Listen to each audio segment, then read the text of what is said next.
Okay. Hey, everybody. I am Bill, the company's expert, and with me today, I have special guest Heather Austin from the YouTube channel Professor Heather Austin. And first of all, welcome, Heather. Thank you for being on this show. I think this is great. Hello, I'm so excited to be here, and I'm so excited to see what you are doing with the hold on, let me pause my I have double audio going. I'm so excited to see what you're doing with the Career Expert Roundtable, and I'm happy to be here and share some amazing tips with everyone today. Yeah. I think it's great. The topic for this live stream is how to write a perfect resume.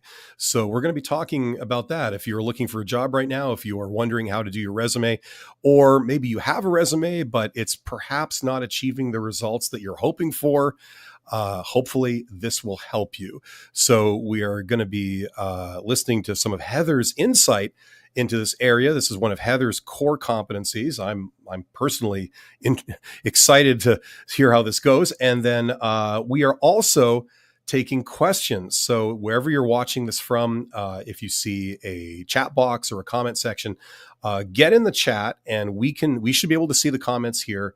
And I believe there's a chance we'll be taking those as they come in. So don't be afraid to do that. And without any further ado, I'd like to hand it over to Heather to take us through this. Awesome. Okay, so I would love if for those that are watching this live, if you are watching live and you want to type into the chat where you're joining us from so we know where you are on planet Earth, that would be awesome. Say hi to us in the chat. And if you have ever seen a live stream of mine, so I live very frequently on my channel, I ask lots of questions. So if you are here with us live, type into the chat as questions as I ask you questions. And then, of course, we're always going to be taking questions during today's session.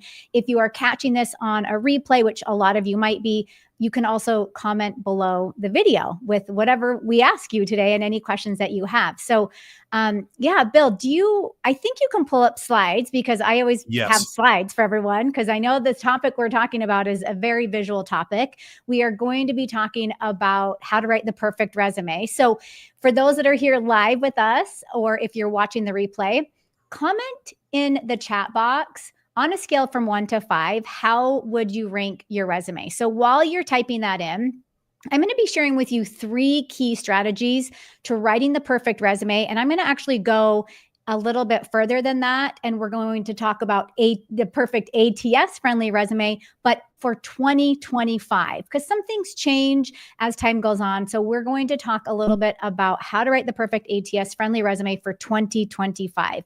So again, if you're watching this live, type into the chat, how would you rank your resume on a scale of 1 to 5? So while you're typing that in, the very first thing we have to talk about is how to build a clean, concise resume that is applicant tracking system compliant. Now, I get a lot of folks who ask me, Heather, what the heck is AI screening or what is the ATS system? So if you have not yet heard of what that is, here's a quick overview of how an applicant tracking system or how AI screening looks at your resume. So the very first thing it looks at is it scans your resume. So it's looking for certain criteria that you may have on your resume to see if you match the job description. Now, the other thing that it looks for is keyword matching. So let's say, for example, you had a job title, and this is just a simple resume format that said customer success manager, right?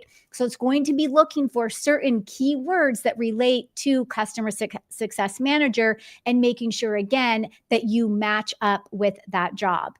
Now, the other thing that the ATS does is it ranks and scores your resume. So let's say that they get 100 resumes into their system, right? They're going to be taking, let's say, the top 5 or 10 resumes that best match that position. Now, you could be the best candidate, but if you don't have that in your resume and you're not showing them that you have it in your resume, then you probably won't even get called in for an interview. So that's why this is so important. And then, of course, it filters. So if your resume does not match up with the keywords the formatting, all that good stuff that the applicant tracking system looks for, then you're automatically bumped out of the system, even though you could have been the best possible candidate. So there's a couple things I want you to remember when it comes to structuring your resume. So I call this a 4-part framework for every good ATS friendly resume. And this is pretty simple. So take notes if you're watching this on live or replay, because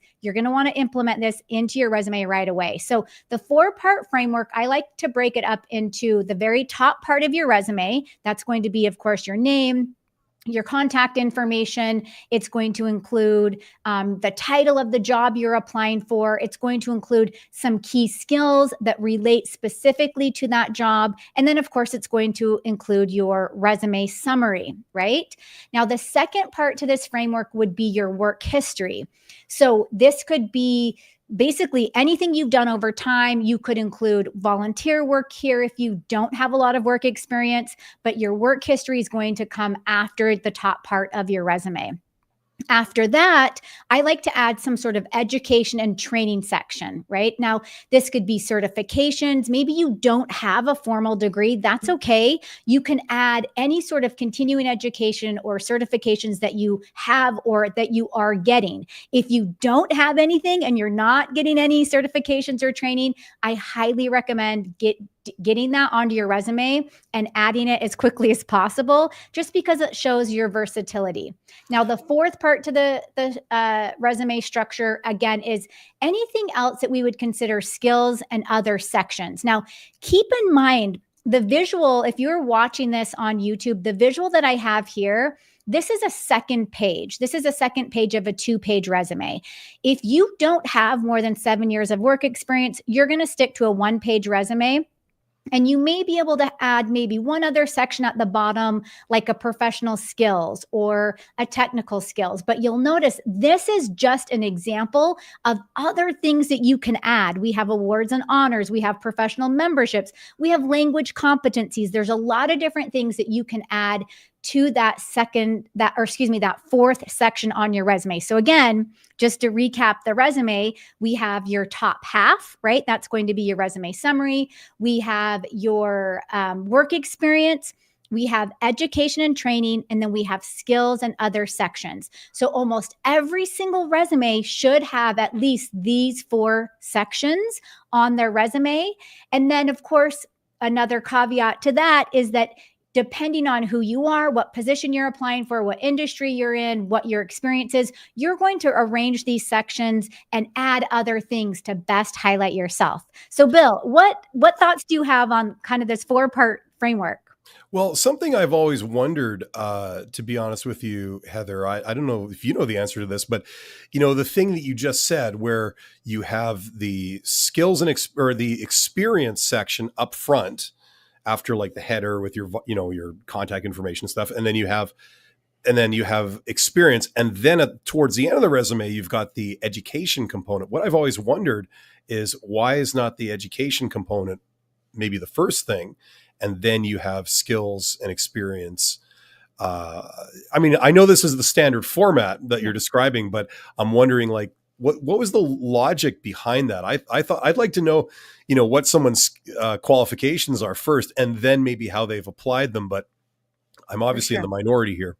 Yeah, no. So education, that's actually really a good question. If you are a recent graduate, or you've finished school recently, or you're still attending school, then definitely you'll want to keep education toward the top, perhaps under your summary section, right?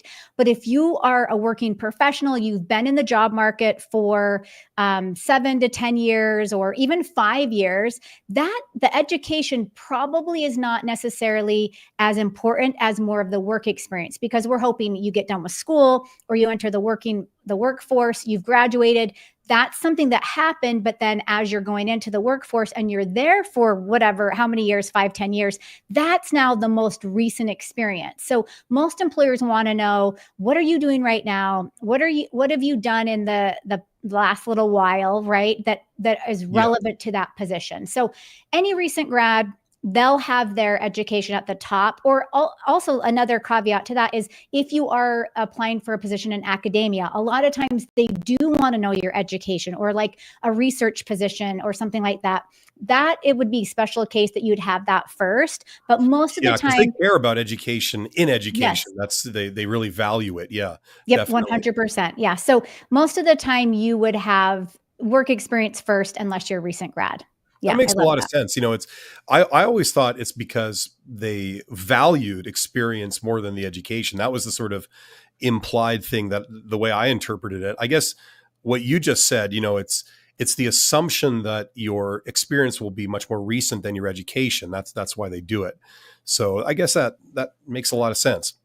Yeah, that's awesome. Okay, let's get Yeah, resume. let me move on to another question for you guys. For those that are either watching the replay or joining us live, Hmm. what specific job title are you targeting? So, is there a specific job out there that you have your eye on, or maybe it's an industry? Share that in the chat. And while you're typing that into the chat, the second area that we have to focus on when it comes to writing the perfect ATS friendly resume for 2025 is turning your passive job descriptions into an active performance statement. So job descriptions, or let me call them active performance statements, those are really the backbone of your resume. So this is telling the employer what you've done in the past, how you've done it, what the result or the outcome has been. So there's a quick little visual here that I want to share. When you are looking at writing on your resume what it is you've done, we're not going to write your job descriptions, right? We have to turn those into active performance statements. So a couple things that you can kind of evaluate this by making sure that these are really good active performance statements is, are you showing some sort of outcome? Are you showing some sort of result?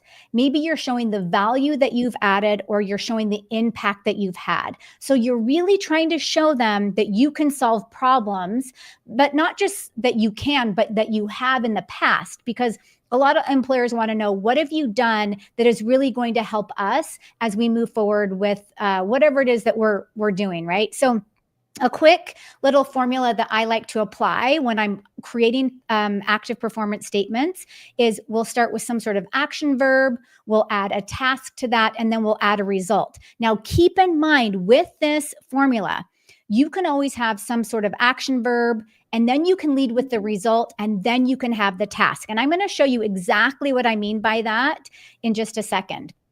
So let me just give you a quick idea of what action verbs are, because I get this question a lot on my live trainings, is what could I use for my action verbs? These are just like general, a quick list that I put together. You could go use AI to help it ask it for some action verbs.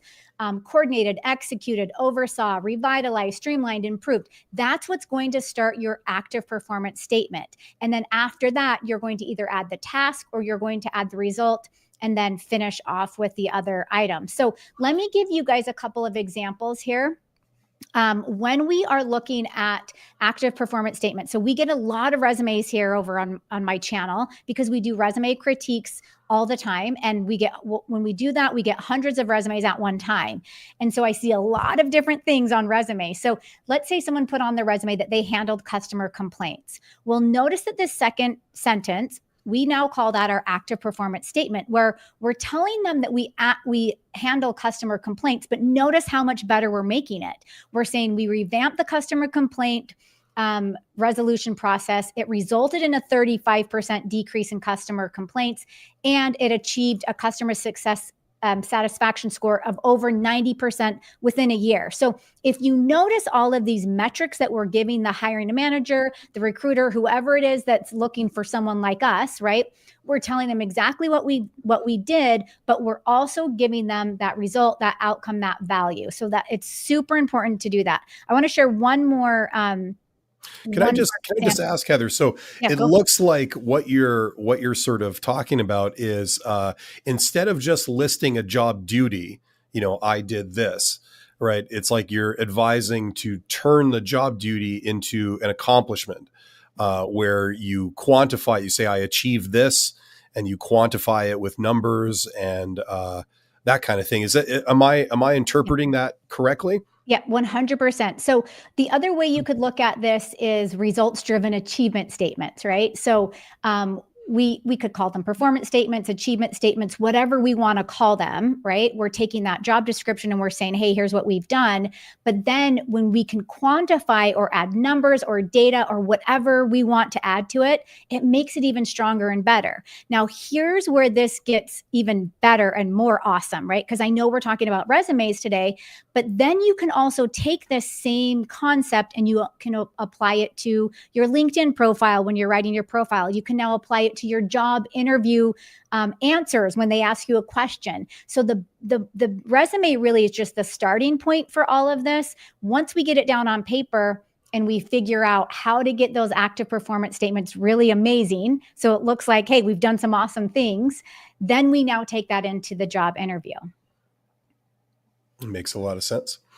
Yeah. So this next, just another example. Let's say I put on my resume, I wrote articles for the company blog, right? Well, notice how much better it sounds when I say something like authored a white paper that was downloaded 500 times in the first month, significantly enhancing the company's position as a thought leader in the industry. So I'm adding metrics here. I'm adding how many times it was downloaded. I'm adding the time frame as well. And then I'm telling them what actually happened. So it increased the thought leadership of the company, right? So there's so many ways that you can take one simple statement and you can turn it into an amazing performance statement that really shows what you've done.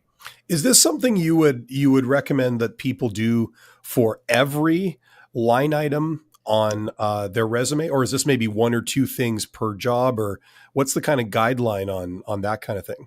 Yeah, that's a good question. I would highly recommend for every bullet point on your resume that you follow that formula. So we have our action verb, our result, and our task, or vice versa, action verb, task, result, anytime you can. Now, there will be some times where it's a little bit harder to quantify some things, and that's okay.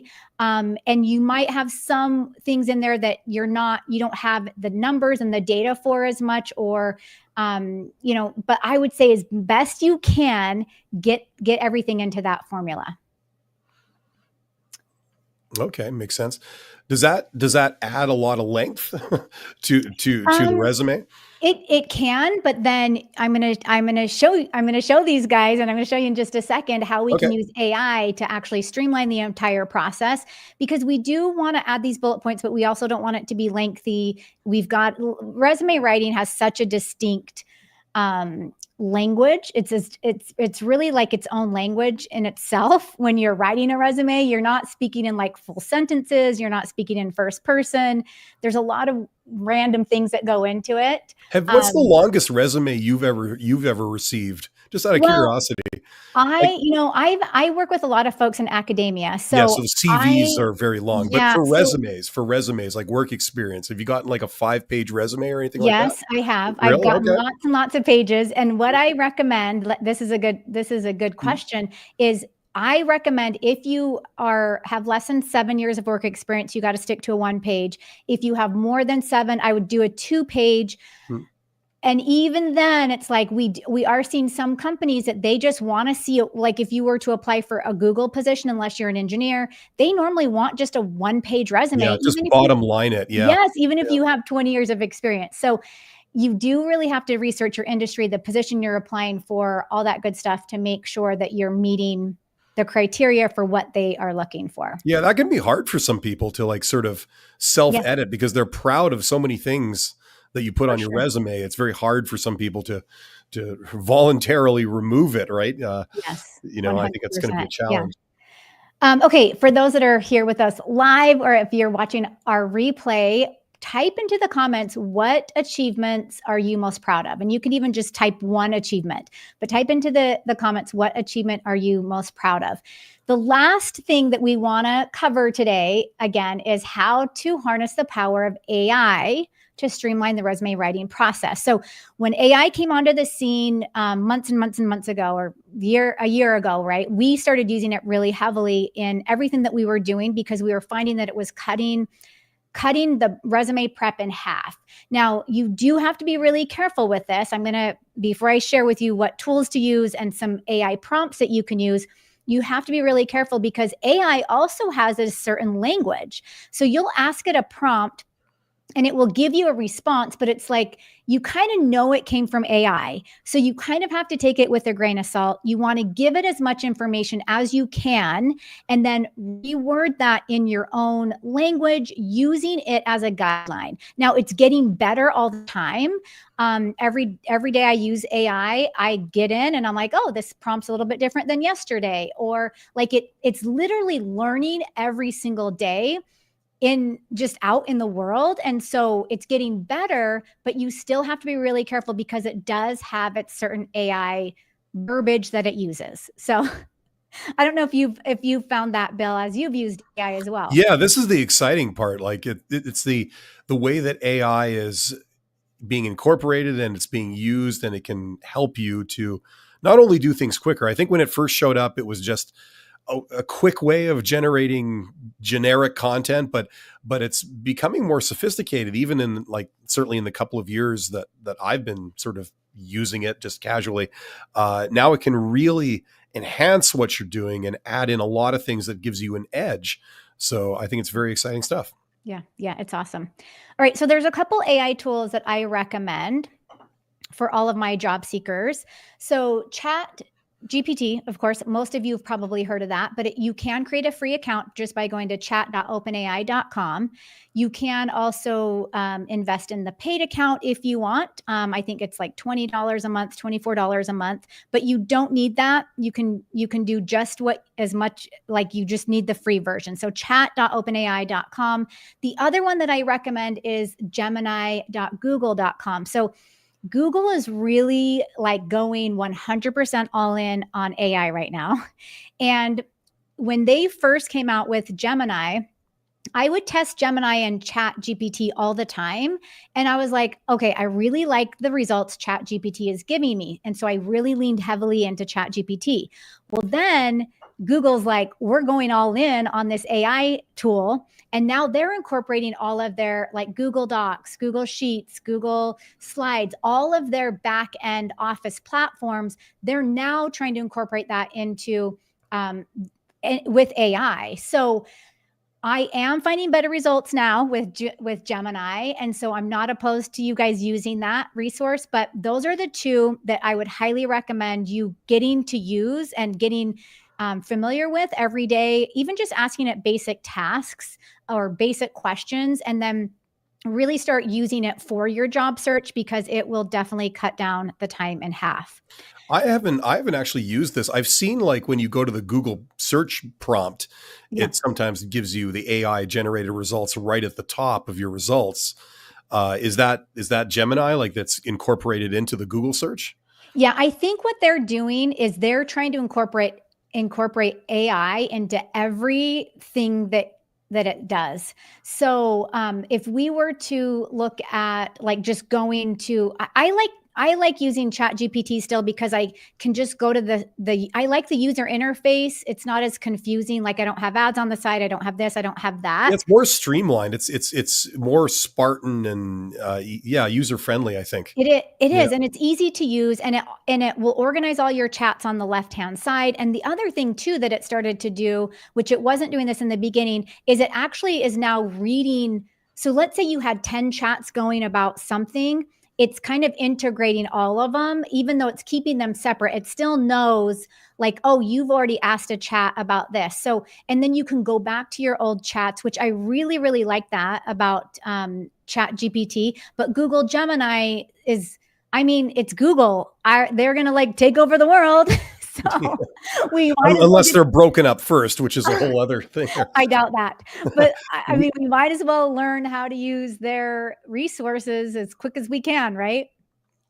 Yeah, we have a question here. Finally, somebody got in the chat and asked a question. So thank you to Abiodun. Am I saying that right? I'm probably bastardizing people's names, but I'll let you take this. I'll let you take this one, Heather. For sure. Yeah. So We have a question. How many bullet points task achievement is recommended for each work experience to maximize one-page resume? So this is going to be different for everyone because it depends on how many positions you're listing, right? If you have 3 positions, let's say, and you have a nice summary, and then maybe you're going to have an education section at the bottom, you're probably only going to need 3 to 4 bullet points per position. Keep in mind, though, you want to really focus on your most recent position. So let's say you need to put 5 bullet points on your most recent position because you've had all these amazing tasks. They relate 100% to the job you're applying for.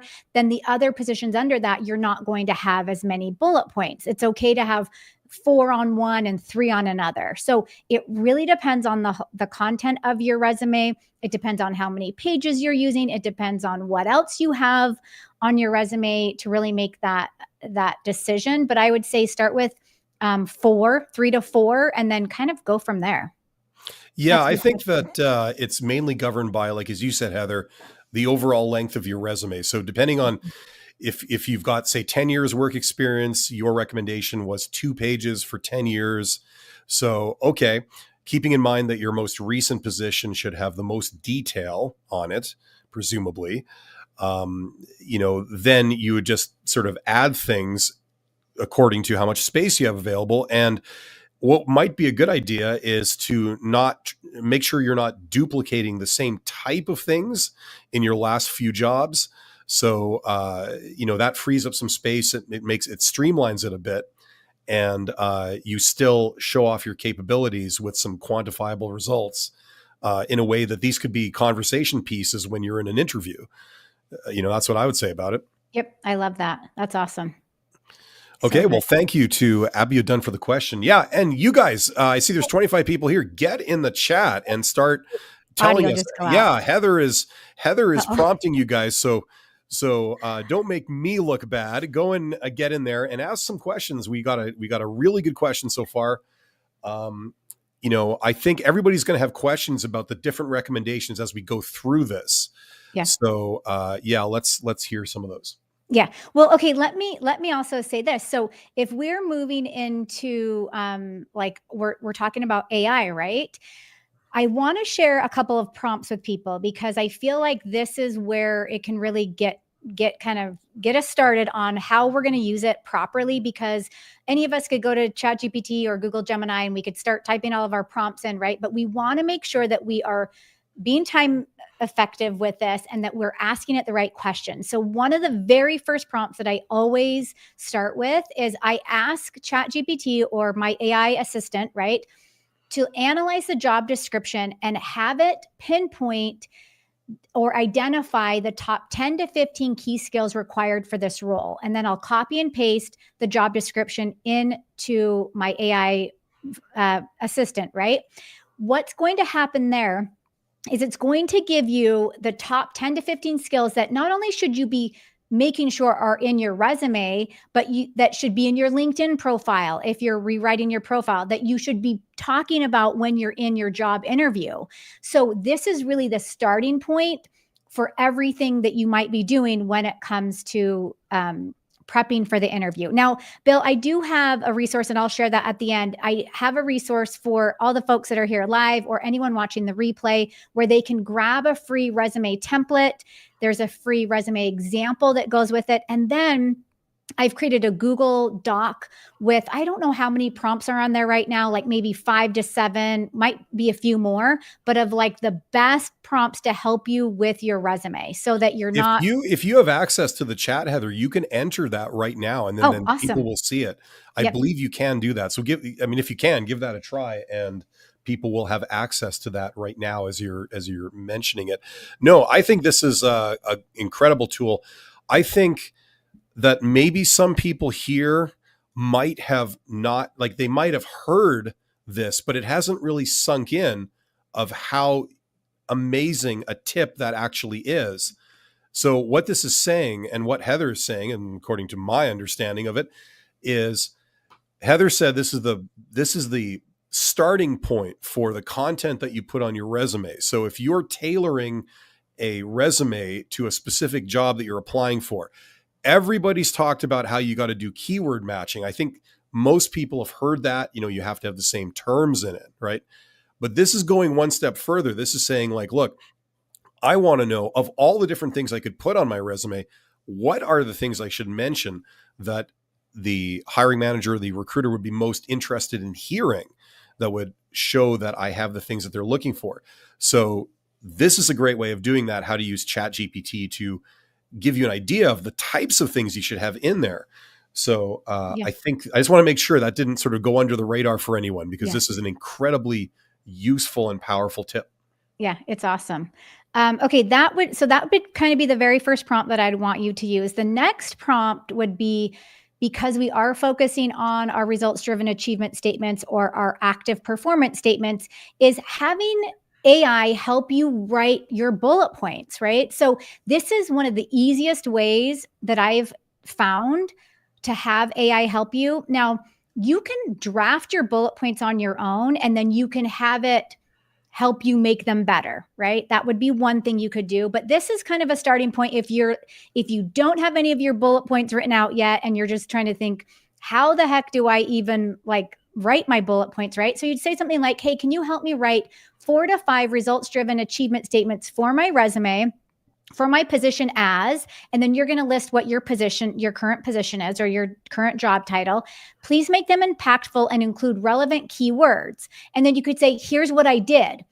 I washed tables, filed papers, did accounting, whatever it is. Like, it could be so dang simple, and you're just now adding in those tasks. That's one way to do it. Now, in the free resource, which I don't know, Bill, if it came through on your end, that I shared, it's a resume pack. Did that link come through on your end? I'm not seeing it. Did you you posted a comment in the feed? Yeah, there? I did. Let me okay. Yeah, let I me didn't see if see I that. can connect this other way.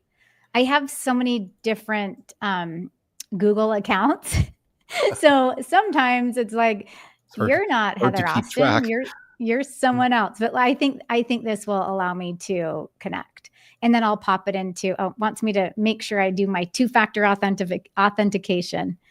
You know how people, like in general, we don't have a lot of objectivity about ourselves, and Yes. that translates to, we don't have a lot of objectivity when it comes to our own resume, like what first impression it might leave someone seeing it for the first time. We're so used to seeing it, but we don't understand what would be a better way of phrasing something, or this kind of thing.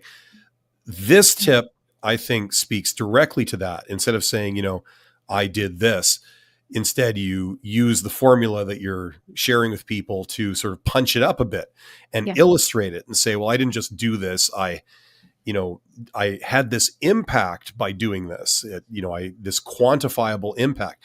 And the implication is that this is what impact I could have for you if you choose to hire me. You can see these kinds of results. And I don't think a lot of people who have never been on the other side of the table realize just how much more convincing that is, the sense that it gives of somebody's value. Yeah, definitely. And here's the great thing about AI is you can, once you get this very first version in and it gives you some of the bullet points, you can kind of rephrase them and reword them how you want, but then you can go back in and say, hey, now let's make these even better, right? And then you could say, take out some of your AI terms that you used. Like, because sometimes when someone sends me a resume that has been written 100% with AI, I pick it up right away and I'm like, oh, come on, I wish you would have changed this word or that word, because it does use some of the same words. Definitely. There's another question here. I'll let you take that. Hello. So happy to have you here.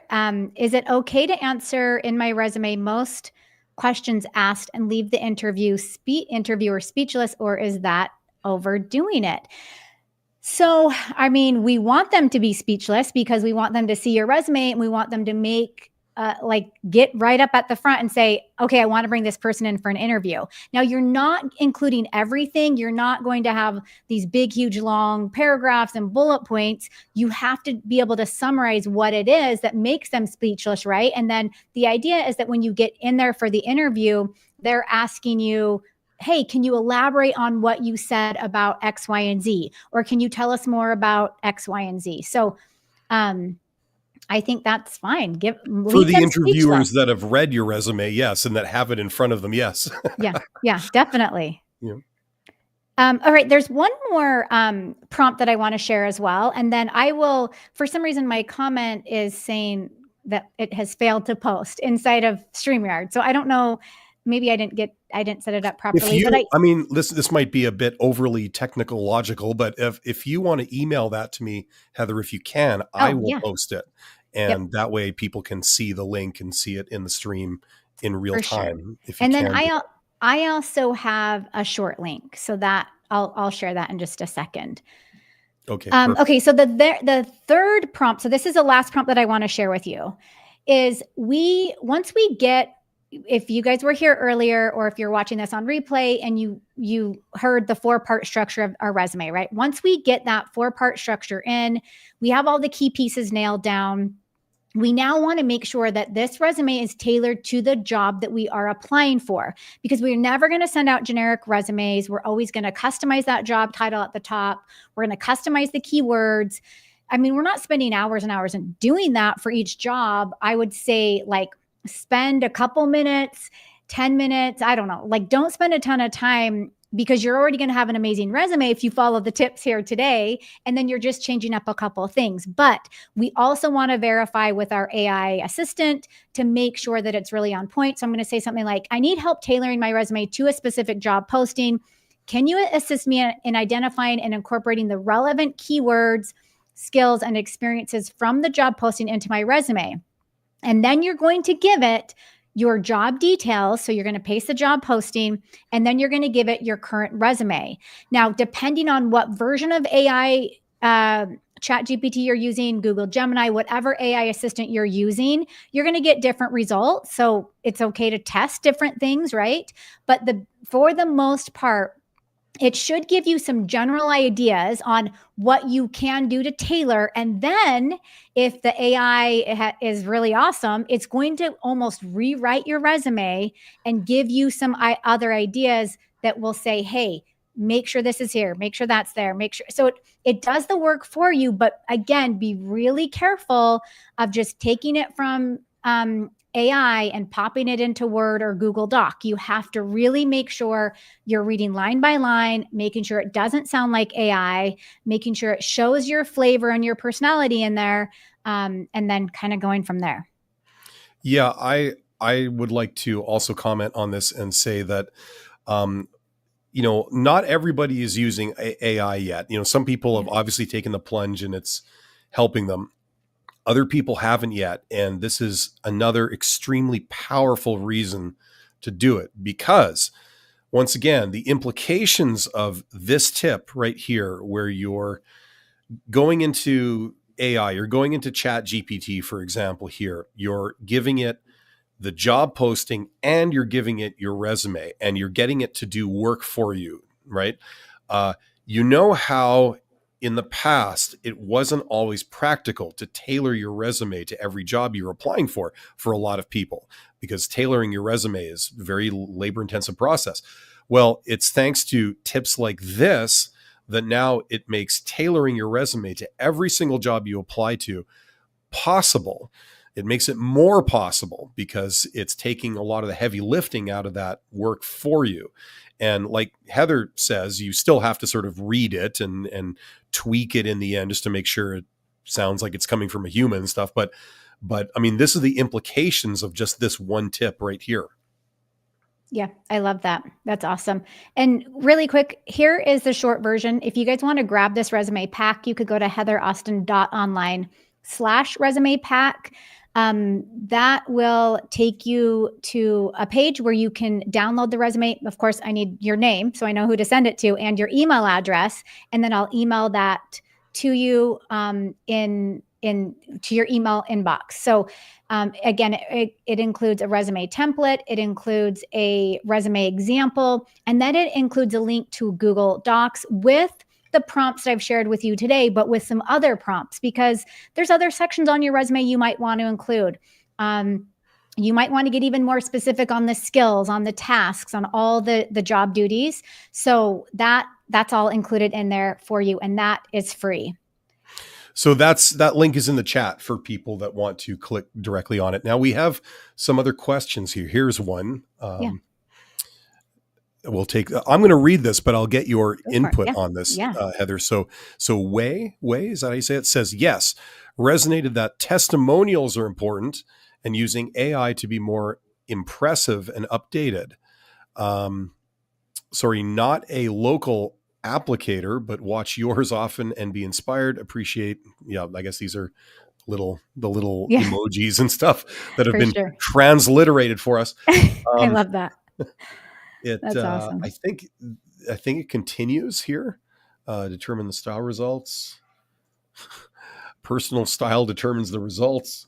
And then Yes. it continues into this. Would you please decipher, advise us how to deal with a company with or without response when I sent many resumes? That's sort of getting into another Yeah. topic there. We don't necessarily have to do that unless you would like to do that at this point. Yeah. Yeah. We could Okay, definitely tackle that. That's a sure, topic I talk about a lot on my channel. sure. Is Yeah. not hearing back after you've sent your resume, or maybe I've had some clients and some of my academy members where they might be 3 interviews in and they get ghosted. So yes, this is definitely something that you have to keep your eye on, especially, I mean, going on interviews and then getting ghosted. That's worse than, I think, sending out a resume and not hearing back, right? But what I think you have to do is really make sure that that resume is tailored to the position. Make sure that you are focused on showing yourself in the best possible light, because let's say they're getting 100 resumes per job and they are sending it through some AI screening or ATS system, and if you don't hit all those points that they really want, you're not going to get asked in for the interview. So really, that would be number one. Number two would be pull out your networking guns, right? Because in fact, I'm doing a live stream on my channel next Tuesday where we're talking specifically about this, where nowadays you can't just submit a resume and like pray to the whatever above The resume to gods. to get you in for an interview. Like, that just doesn't work anymore. And I don't even know if it did in the past, but like, there's so many more steps you have to take. Applying to the company website, looking on LinkedIn for who the hiring managers are, who the recruiters are, who are people on the inside of that company that you can reach out to and start networking with. Like, the goal is to get in front of a person. And when you send it through a job board and you don't hear anything back, who knows where the heck that resume even went? Like, it probably didn't even get to any person. So there's so many other steps that you can take to actually get a response from your resume. I would follow those things that I just mentioned. Yeah, apply on the company website. So even if the job is listed in a job board, go to the company's website and find the job on the company's website, the actual listing, and apply through there. That would be the recommendation. Yeah, definitely. We've got other things here too. Let's see here. The rarest says, if you ask it to talk to you like a teacher or like a boss or any title like professor, it words things very different if you just ask the details. That's interesting. Yeah, you're absolutely right. What would you Yeah. recommend entering that information, Heather, or would you just leave it neutral? Or the fact Yeah. that you've said that this is for a resume, would that be enough to tip it off the tone that it should use? Yeah, I love this. So I am a big proponent in giving it as much information as possible right up front. So when I go to ask ChatGPT something about something career related or like some content that I want to create, I will always make sure, or even like a question that I'm like, hey, here's a question. Can you answer this for me really quick?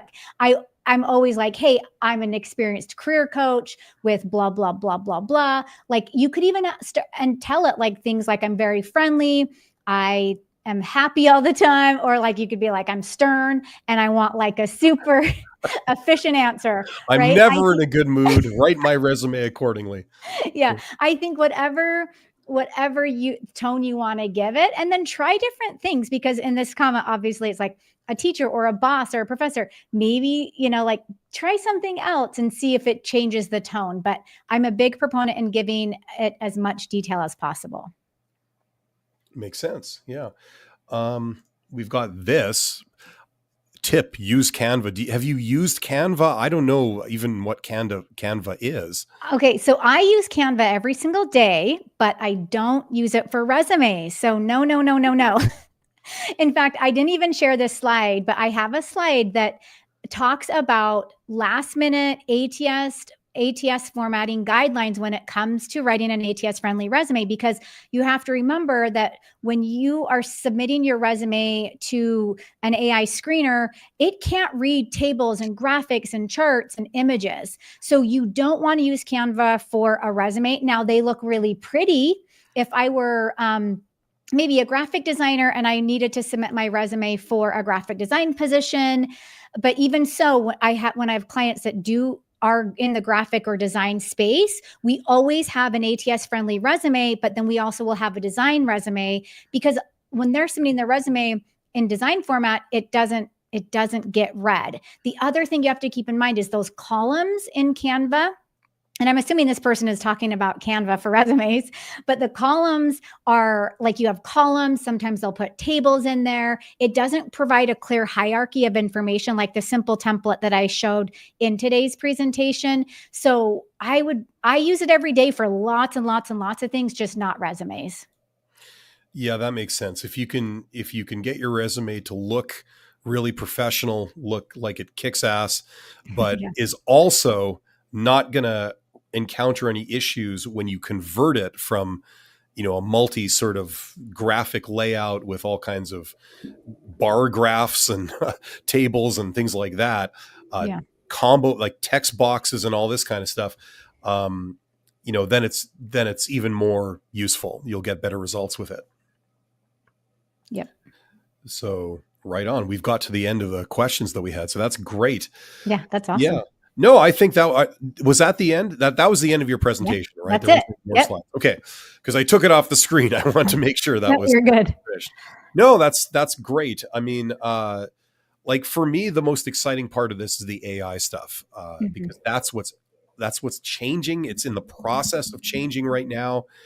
The thing is, I'm under the impression that still a lot of people are not using AI. And I was talking to somebody recently who said in their experience, they still get like over 50% of the applications that they get. It really feels like the candidates are not using any kind of AI tools.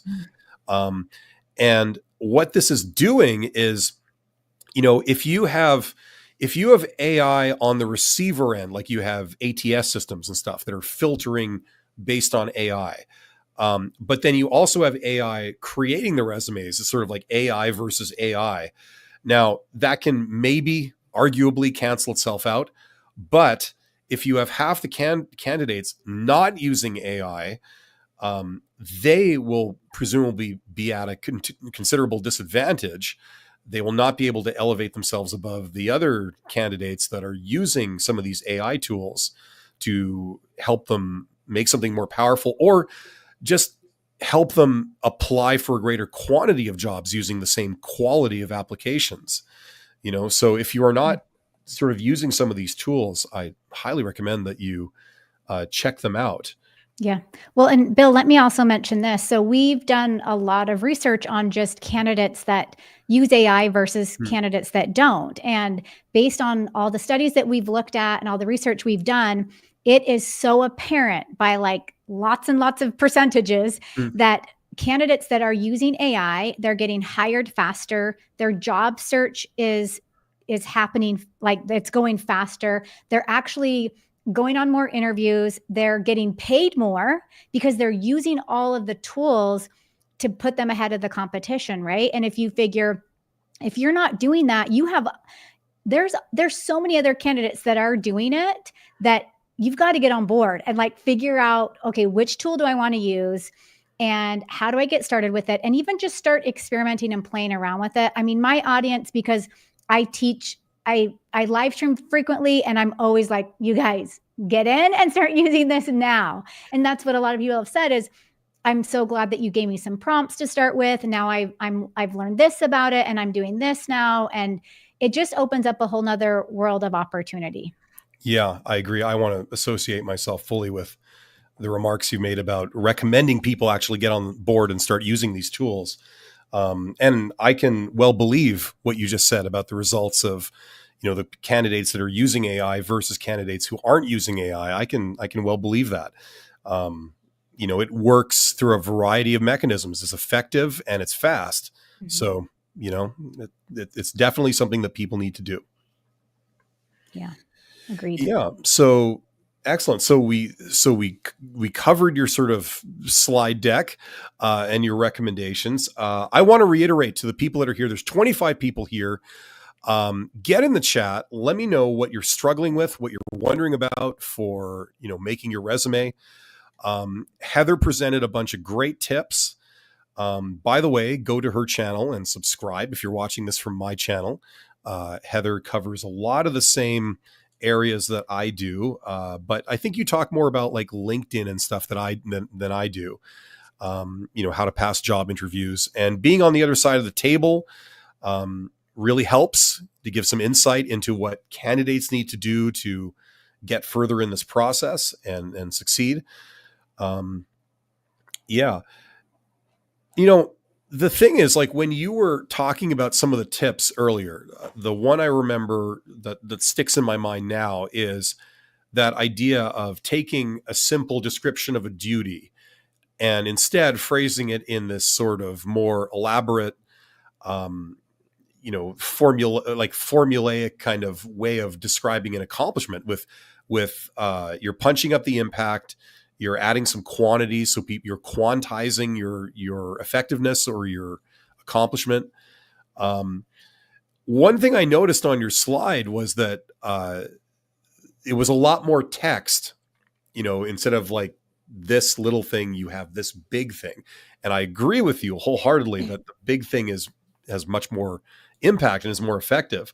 But if you were to take every sort of duty description and turn it into like a big long thing, would it result in having to sort of trim back the things that you say on your resume because you run out of space? Would that, you have to censor or edit more? Would that, is 100%. Yes. Yeah. So my rule of thumb, or when I'm going through and either critiquing a resume or helping someone kind of get their bullet points squared away, is think about like a Word doc, right? Or a Google Doc, and you have your bullet points on your page. I don't ever want like a bullet point to be longer than 2 lines.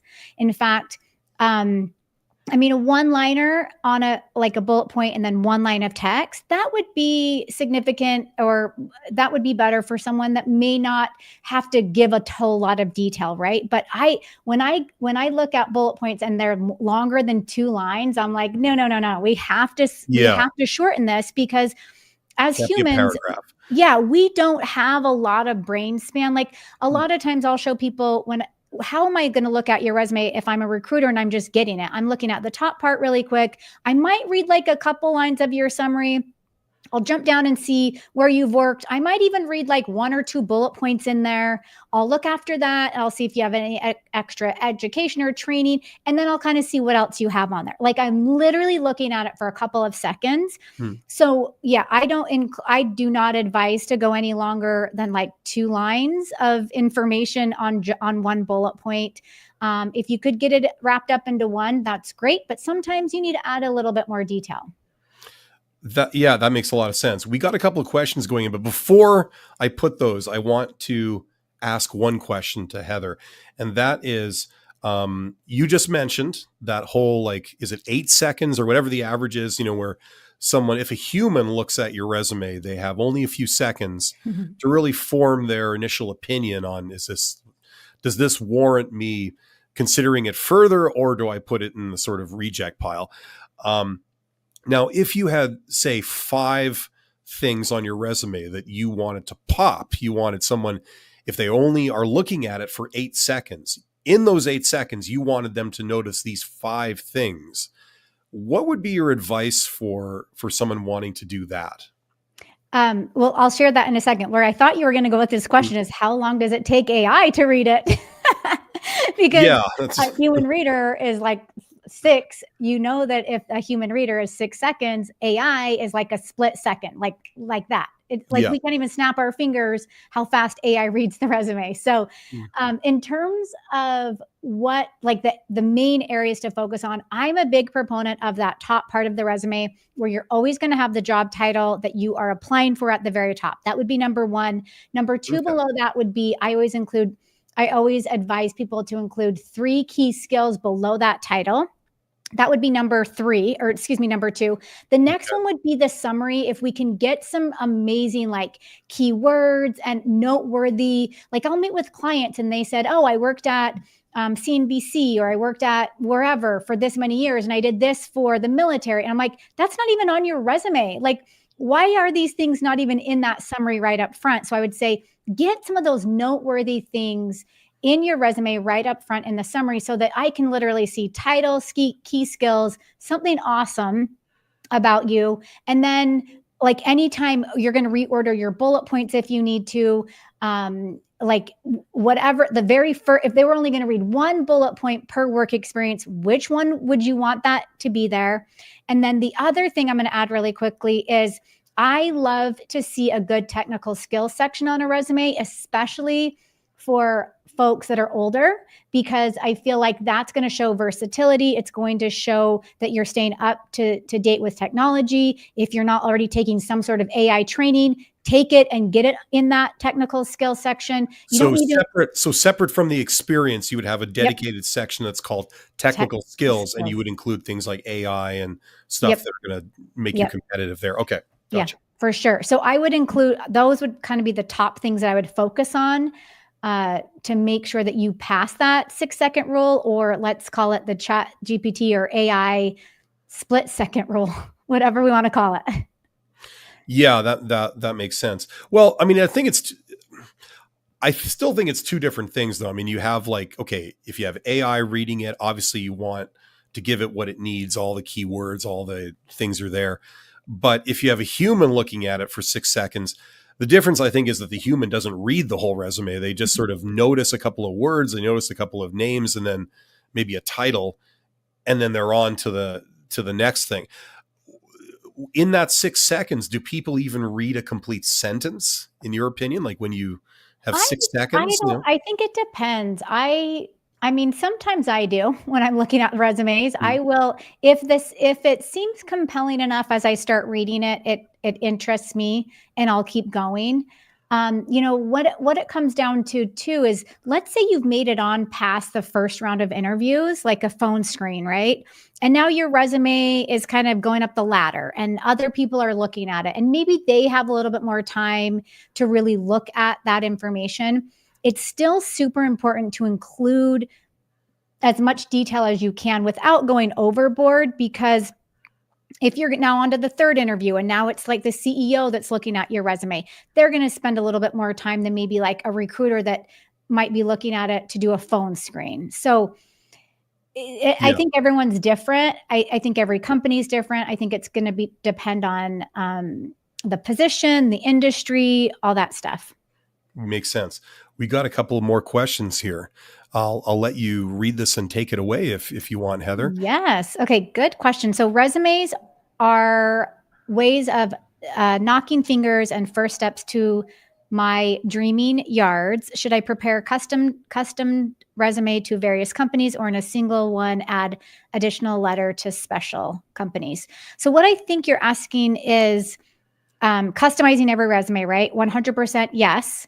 I want you to even spend just like a couple minutes customizing each resume. If you follow sort of the principles that I teach with how I teach resumes, it really shouldn't take you more than a minute or so, maybe a couple minutes to customize the title, the key skills. Those would be the very bare minimum things to customize. If you have a few more minutes, then go in and customize some other things. You could even pop it into Chat GPT, pop in the job description, ask it to give you some ideas. Like, don't spend a ton of time on it, but yes, a custom resume for each position. And then you asked about additional letters. I'm wondering if you're meaning like a cover letter to introduce the resume.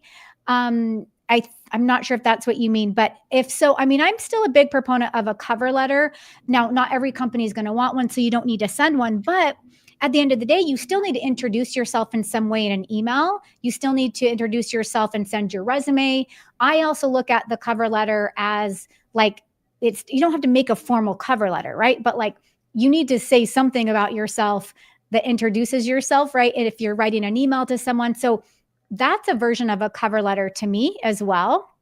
Or even like a LinkedIn connection request. That's like a mini version. In fact, I teach my clients and my students that a mini version of a cover letter is like a LinkedIn connection request. It's like 3 lines of information about who you are. So I always recommend having that on the board as well.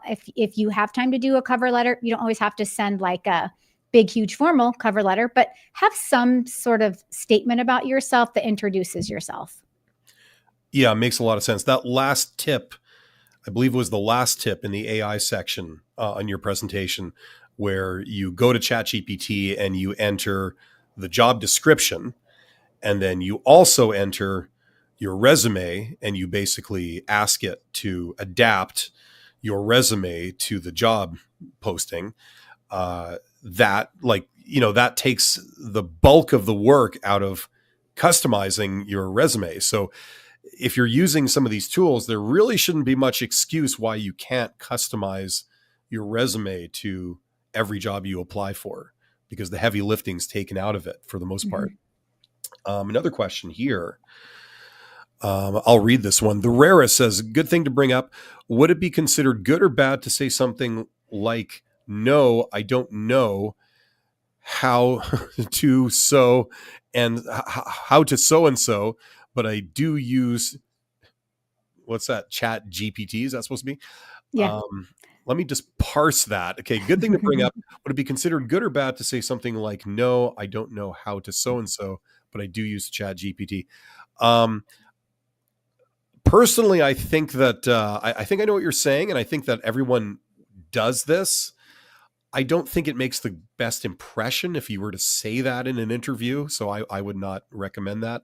What do you think, Heather? Yeah, 100%. So if you're ever asked like, hey, can you do this or can you do that? I mean, there's a lot of things that we can and can't do, and there's a lot of things AI can do for us, but I definitely would not mention that in an interview or on the resume or anything like that. Yeah. Yeah, unless it's a total lie, I would say the answer is going to be yes, absolutely, I can do that. Yeah. And then let them prompt you for clarification if they want to know your methodology or see some backup on that. I think that would be a good default response for most things, unless it was an outright complete lie. That's how I would respond probably. We got a couple other things. Amaze says, great info. Thank you, Bill and Heather. You're absolutely welcome. And I think it's great having Heather on to talk about this stuff. Here's another one. May I send resumes periodically after the last application was failed? I think there'd be better things you could do, but I don't see any harm in it. What would you say, Heather? Yeah, I would say, so this is where a good targeted job search comes in. And a lot of people will ask me, hey, I noticed that I sent my resume for this position. I didn't hear anything back. I noticed that it closed, but now I noticed that it opened up again. Should I send my resume in again? I agree with Bill. There are times where you just have to close the door and say, okay, I'm moving on from that. Now, if it was a position where you feel like you were an absolute best fit, maybe you had some contact with some of the people on the inside or recruiter, I don't think there's harm in reaching out and saying, hey, I noticed this position opened back up or whatever, and starting the conversation again. But, I think I would keep your job search open. I would keep your target company list going strong. I would have people on the inside of these companies that you're networking with so that you're not just depending on sending out applications or resumes and not hearing back. Like, there's a lot more that you should be doing with your time. Yeah, I agree. Here we go. Born in the USA says there are some points to what the Rares one says. You can't agree to everything. You really don't want to look needy. Okay. Well, listen, the thing to keep in mind, Born in the USA, is you're making a first impression. And I mean, Heather can give me your take on this, Heather. But I would say that, like, anytime you're trying to make a good a first impression, you're on trying to make a good first impression. And anytime you sort of, take the attitude, oh, I don't want to appear too needy or too, this or to that, it can result in a bad first impression. You know, I don't know if that makes any sense. I would like the answer to everything, unless it's an outright lie, is yes, I am qualified. I have everything you need. And then we can get into it, and I can back that up. But I wouldn't want to start with like saying, oh no, I'm not going to do this. And I'm not going to say that. And I'm not going to cater to this. I think that really limits you, and it serves to give a bad first impression that you'd be giving to the person considering you. I don't know if you have any thoughts on that. Yeah. I was going to say too, like, think about if you're going in for a job interview or you're meeting with someone about a position and they have a couple of other candidates that they're also looking for, you have to think about these other candidates and think that they're going to pull out all the stops. They're going to show up looking their best. They're going to give the best answers. They're 100% into the job. They're going to show their enthusiasm and their passion. If you really want the position, you have to show up that same way, because other people are. And if they get an idea of like, hey, this person may not even be into this position, they don't have to consider you. There's other people that they probably will consider. Yeah. And like, we're sort of mixing, it seems like, two kind of things. There's the resume on the one hand, and there's the interview on the other hand. The way I've always looked at it is that the purpose of the resume is to get you the interview. And then the interview is a whole separate thing that it's designed to get you the offer. So, you know what I mean? Like, each stage of the process, I think you can look at it like your sole purpose in each stage is to get to the next stage. Don't be thinking about the end, the offer stage when you're just applying for the job. Try and do everything in your power to get the interview. Everything should be focused on that. And then when you're in the interview, then you can worry about getting the second interview or the offer, whichever comes next in the process. Yep, I agree. Excellent. We're probably going to be signing off in a few minutes. So if anyone has any last questions they want to ask, get in the chat and let us know what you're wondering, what you're struggling with, and we will be happy to answer those. Hello to Mike at BG Squad. So hello to Mike. The Rarest is saying a few things. I don't know what you're referring to precisely, the Rarest, talking about software. But no, I think that what you said, Heather, makes a lot of sense. I like the idea of, the other tip that you gave that I don't recall hearing before was the tagline that you put under your name at the top of your resume, like similar to a LinkedIn profile. You would have the job that you're applying for, so you come across as the perfect fit for it, presumably, right? That's the logic behind that. Yeah. Now, would that apply to people that, let's say in your work history, you've never held that job title before, but you're applying for the job that has that title now? You would still put that in and sort of like identify as like, this is who I am. Yep. Right. And you're prepared to back it up. You'd still put that. Yep. 100%. So the job title or the title that you're using at the top is the title of the position you're applying for. So no matter what, you don't have to use your current job title. I always recommend using the title of the position you're applying for, and then finding 3 key skills from that position that you don't have to be a 100% expert at or a master at. But let's say, okay, this is something that they listed that I know I can do. Here's something else that they listed that I know I'm capable of.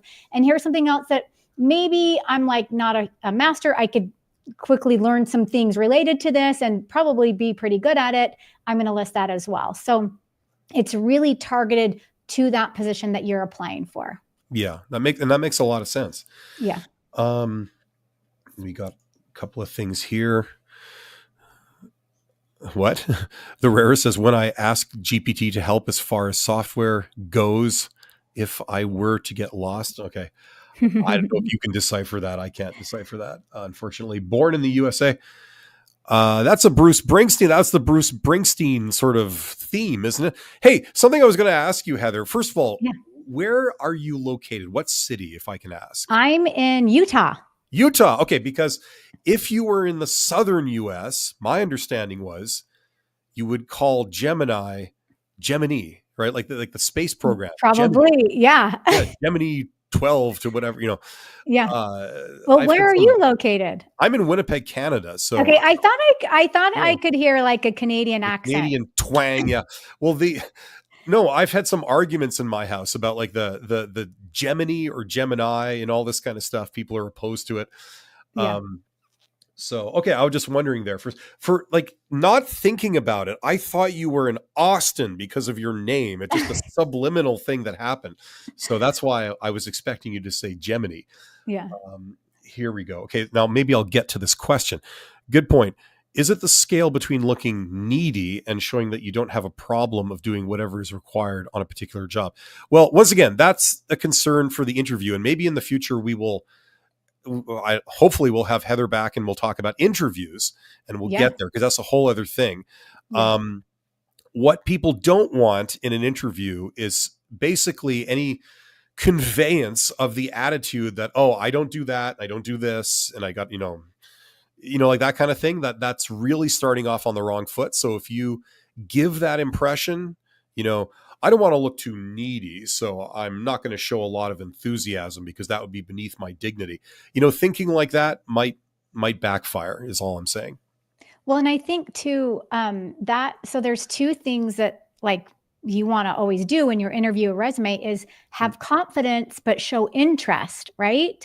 So if you present yourself with confidence and you show that you're interested and engaged, I think it takes out like the looking needy and that you're required to do whatever, because there are some positions that will ask you to do certain things that you're just not comfortable with or whatever. But I think it's showing confidence and then showing them that you're interested and engaged and want to be there. Yeah. And I mean, I think that like now that I take a few seconds to think about this a bit deeper, I think that it's an intelligent question because, there is a principle where you're not supposed to look desperate. Like when you say needy, if you mean desperate, in the sense that I'm desperate for a job and I will do anything, if it pays, right? Generally speaking, employers are not interested in finding a candidate that can describe themselves that way. They're not looking for someone that will just do anything for money. They're looking for someone who's tailored for this particular position. And part of that is showing interest in it. So you would go there, you would not give the impression that you're desperate, but you would, like Heather says, show interest and enthusiasm in doing the role. It should be an exciting thing. But there's a few kind of principles here you got to sort of tiptoe around. I think it's a more intelligent question than I originally thought it was. Let's quickly get through these in a couple of minutes, and then let's see if we can get to the end here. Alicia says, how to make your resume AI and personal touch differentiation.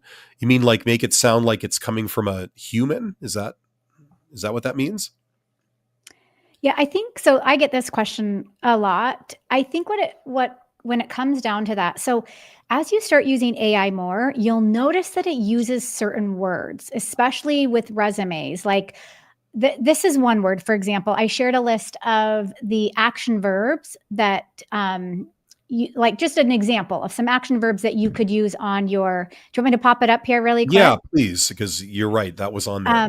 Okay, so I shared a list of, is it this slide? There we go. I shared a list of action verbs. So one of the verbs that ChatGPT uses all the time is orchestrated.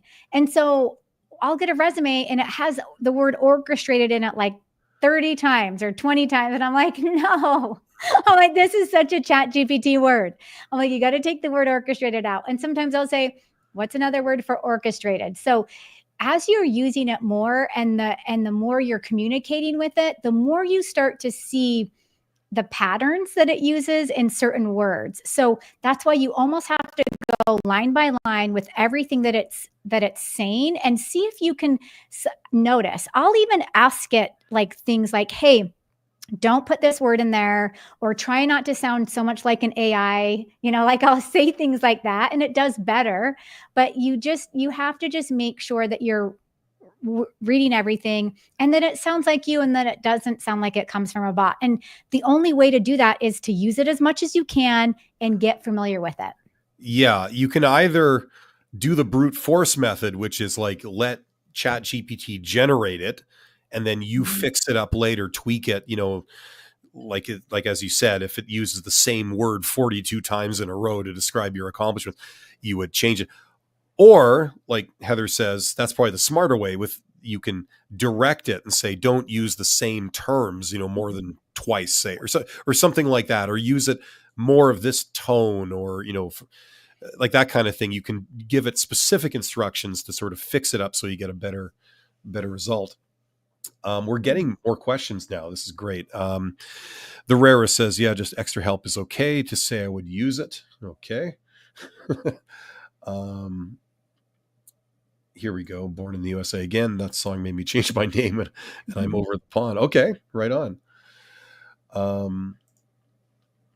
Resume diagnosis and improvement. Yeah, that's what we're talking about. And let's see here. Yes. And the recruiter knows it's not just an AI resume. Yeah. You do want to make sure that it doesn't give away that this was an AI generated document, like as much as possible, because that's borderline insulting. You send someone a document that's so clearly written by AI and it's clumsy and it's, it describes things in a way that a human wouldn't. It will count against you, right? We want to fix it up. And I think that's pretty much it. Born in the USA says something very nice. So thank you very much, Born in the USA. Okay, Heather, do you have any sort of last minute tips and tricks here, or just wrap up for this topic? I think you've shared like a lot of really interesting ideas today that I think a lot of people can benefit from. Yeah. I would just say, so, no matter what information you hear online, if I teach it, another career expert teaches it, whatever, when it comes to your resume, the thing that you have to remember is everyone's resume is unique and different to them. So your resume is not going to look like mine. Bill's resume is not going to look like yours. We all have such a unique perspective and take on our experiences, our talents, what we're good at, right? So when you're going to write your resume, you have to think about putting yourself in the best possible light. Now, I shared like a simple 4-part structure to follow, and I gave you some good guidelines. But at the end of the day, you have to know your industry. You have to know the company you're applying for. You have to know the position you're applying for and kind of put these principles into practice, but it's going to be unique and different based on you and your experience, your talents, your education, all that good stuff. Just put your best foot forward and tailor it to the industry, the position, and the company. Yeah. And I think that for people that are struggling with this, that, it's like they know what they're proud of, they know what they want to communicate, but they don't fully understand perhaps the perspective of the person reading it, or if it's AI, what AI is looking for, like the ATS software, or the most important thing, which is the recruiter, the person, the human that's making a decision on this, whether to bring you in for an interview. You don't really know what they're looking for. And one tool that may be able to help you with this, like we talked earlier, Heather brought up, was that tool where you use ChatGPT or other AI tools to sort of tailor your resume to the job description. Now, maybe you don't want to use that to generate your resume. Let's say you're not quite comfortable going there yet, but you can do that as an experiment just to see the types of things that it spits out. And that might give you more of an insight into perhaps the way you should phrase things, or things should be phrased that they are more appealing to the person on the other end who's reading this. Because what we're doing is we're trying to cater to them. We're trying to give them what they need. Mm-hmm. What they were hoping to see in a resume, that's what we're trying to give them. So it requires us to understand what they're looking for and what their perspective is. So if you're having some difficulty with that, you could even use ChatGPT to sort of like give you ideas of how to phrase things, even if you are not quite at the step where you want to just let it write your resume for you. Maybe that's a big step, and you're not quite there yet. But yeah, lots of change happening. So I think, for as far as I'm concerned, the big theme here is that if you're writing a resume and you haven't used a lot of these AI tools, in particular ChatGPT, and you're not using them in these ways, you should really consider experimenting with it, because they will give you an edge over the people who are not yet using these tools. And that's the biggest takeaway, I think, for me. I don't know if you want to elaborate or give. Yeah, I agree. I would say spend a couple minutes every single day talking to it, asking it questions, job related things. I mean, we have so many prompts in our online library where we just teach you how to ask it basic questions like, hey, here's what I love doing. Here's my education. Here's my experience. What types of positions should I target? Like, even if you're wondering that, I mean, you could ask it all sorts of things about what companies, this is what I do. This is my current job title. What companies should I target in this area? I did this with a client last week where we honed in on like 10 companies in her local area that she should go apply to right now. And so you're just talk to it a little bit and start having it help you with your job search. A couple minutes a day. Yeah, this is where the world is going. So the more you know in this area and the more you're using it to help you, the further you'll go. It's just that simple. So everyone, if you're watching this on my channel, go to Heather's channel. Okay. Career. So Heather Austin, I got it written down. It's actually under Professor Heather Austin. There we go. That's the word I was struggling for here. Professor Heather Austin. I got to say, it doesn't feel like I'm talking to a professor, and I mean that in a good way. There's no arrogance. There's no lofty sort of thing going on. My father's a professor. I've dealt with many professors. I went back to academia for about 5 years doing some teaching, and in a good way, it feels like I'm not talking to a professor. You're very personable and you're a great communicator. Thank you. But go check out, the name of the channel is Professor Heather Austin. And there's a link to it. If you're watching this on my channel, if you go to the description box below the live stream, below the video, there's a link to her channel. Go there, subscribe. Heather talks about a lot of stuff that I do and goes further in different areas like resumes and LinkedIn and networking and stuff like that. So go there and subscribe. Check out her stuff. Lots of great tips there. And I hope that we will be able to do this again sometime in the future, very soon. For sure. That was so awesome, Bill. And I'm grateful for everyone that was here today and all the questions that came in. And I'm sure we will all be in touch. Yes. Thank you to the people who tuned in and participated. We got some great questions. And I will be back with another episode of this next week, same time. So thank you very much. Take care, everybody. Thanks. Bye. See ya.